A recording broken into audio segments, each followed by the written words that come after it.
যেহেতু রাজ্যে এখন বিজেপি গভর্নমেন্ট, সেই জন্য প্রতিদিনই নতুন নতুন অন্ধভক্তের জন্ম হচ্ছে। আর সোশ্যাল মিডিয়ায় এক্সে বারকার এক পোস্ট করছে। আবার বিগত তৃণমূল সরকারের আমলে এরাই ভয়ে চুপ করেছিল। আমার ভিডিও তৃণমূল সরকারের আমলে তৃণমূলের বিপক্ষে, মোদিজির পক্ষে ছিল। এখনও মোদিজির পক্ষেই আছে, কিন্তু সব ক্ষেত্রে নয়। সেই জন্য আমি অন্ধভক্ত নয়, শুধু ভক্ত। কারণ জীবনে যে কটা ভিডিও করেছি, মেরুদণ্ড সোজা রেখেই ভিডিও করেছি।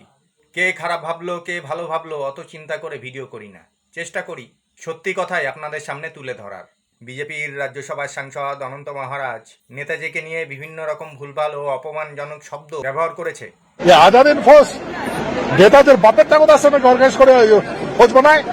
শোনো, ব্রিটিশের সৈন্যকে জার্মান নিয়ে গেছে বন্দি বানায়, আর সেই জার্মানে নেতাজিকে দিছে, আর নেতাজি সেটাকে অপব্যবহার করেছে। এবং তার অনুগামীরাও সোশ্যাল মিডিয়ায় নেতাজির ছবি বিকৃত করে বাজে কথা বলে ভুল তথ্য পরিবেশন করে যাচ্ছে প্রতিদিনই। ইমিডিয়েট অনন্ত মহারাজকে দল থেকে বহিষ্কার করে আইনি ব্যবস্থা নেওয়া উচিত।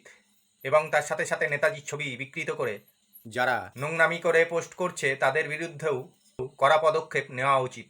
নেতাজির অপমান মানে দেশের অপমান। এই বিষয়ে প্রশাসন কেন এখনো নীরব? দেশের প্রধানমন্ত্রী বা রাজ্যের মুখ্যমন্ত্রীর ছবি বিকৃত করলে যদি আইনি ব্যবস্থা নেওয়া হয়, তবে নেতাজির ছবি বিকৃত করে নোংরামো করলে কেন ব্যবস্থা নেওয়া হচ্ছে না? ধর্মেন্দ্র প্রধান শিক্ষামন্ত্রী থাকাকালীন 3বার প্রশ্নপত্র ফাঁস হয়েছে। এর ফলে 21 জন স্টুডেন্টসের ডিপ্রেশনে মৃত্যু হয়েছে। আর এই কেন্দ্রীয় শিক্ষামন্ত্রীর পদত্যাগের জন্যই সায়েন্টিস্ট সোনাম ওয়াংচুকের অনশন ও দিল্লির যন্তর মন্তরে ছাত্রছাত্রীদের আন্দোলন থেকে সমগ্র ভারতবর্ষে এই আন্দোলন ছড়িয়ে পড়ে। পরিস্থিতি বেগতিক দেখে চাপে পড়ে ধর্মেন্দ্র প্রধান তারপর থেকে ইস্তফা দিতে বাধ্য হলেন। এবং তার ঠিক দুদিন আগে জেপি নাড্ডা নিজে হাতে স্যুপ খাইয়ে দিয়ে সোনাম ওয়াংচুকের অনশন ভঙ্গ করালেন। আর মোদিজি সোনাম ওয়াংচুককে বললেন, আপনি যুব সমাজের ইন্সপিরেশন। যেখানে স্বয়ং প্রধানমন্ত্রী এই কথা বলছেন, সেখানে আপনারা কি করে সোনাম ওয়াংচুককে চীনের দালাল বলছেন? আপনাদের কি মনে হয় কোনো চাইনিজ এজেন্টকে জেপি নাড্ডা নিজে হাতে স্যুপ খাওয়াবে? এবার আসি ইন্ডিয়ার জেনজি ছাত্রদের আন্দোলন। এই ছাত্র ছাত্রীদের আন্দোলনে কংগ্রেস, টিএমসি, সিপিএম ইত্যাদি ইত্যাদি বহু রাজনৈতিক দল সাপোর্ট করেছে। তার কারণ কেন্দ্রে বিজেপি সরকার। উল্টো দিক থেকে আপনি চিন্তা করুন, কেন্দ্রে যদি এখন কংগ্রেসের সরকার রাজত্ব করত, তাহলে এই বিজেপি ছাত্রদের সমর্থন করত। তার মানে ব্যাপারটা কি দাঁড়াচ্ছে? আপনাদের সামনেই প্রশ্ন ছুড়ে দিলাম। ছাত্রছাত্রীরা কখনো কোনো রাজনৈতিক দলকে বলেনি যে তাদের সমর্থনে এসে আন্দোলনে সামিল হতে। ছাত্রছাত্রীদের নামে যদি এই আন্দোলনে কেউ সামিল হয়, তাহলে কেন এর দায় ছাত্রছাত্রীদের উপর বর্তাবে? আর আপনারাই বা কেন এই ইয়াং জেনারেশনকে দেশদ্রোহী বলবেন? যেখানে বলার তো সেখানে বলছেন না। যাকে দেশদ্রোহী বলতে হয় তাকে তো বলছেন না। নেতাজির ব্যাপারটা নিয়েই বোঝা যাচ্ছে। ছাত্রদের দাবির মান্যতা দিয়ে কেন্দ্রীয় মন্ত্রীরা এই ছাত্রদের সাথে হাত মিলিয়ে প্রেস মিট করেছে।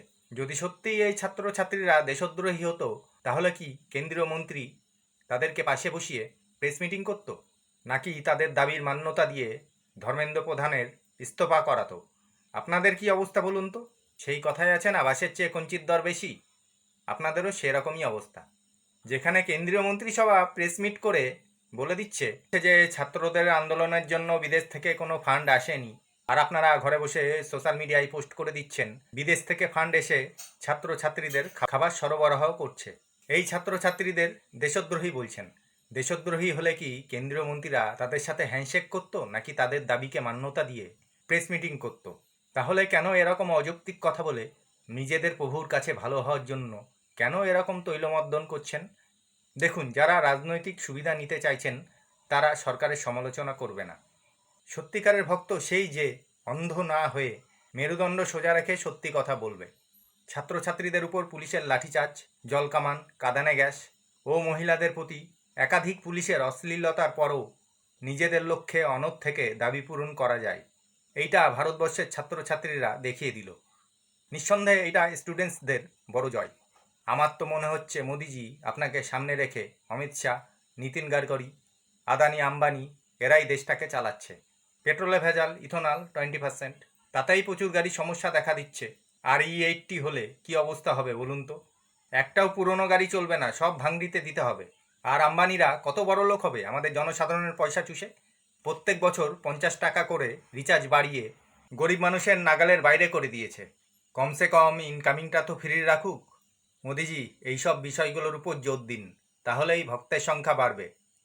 না হলে জয় শ্রীরাম।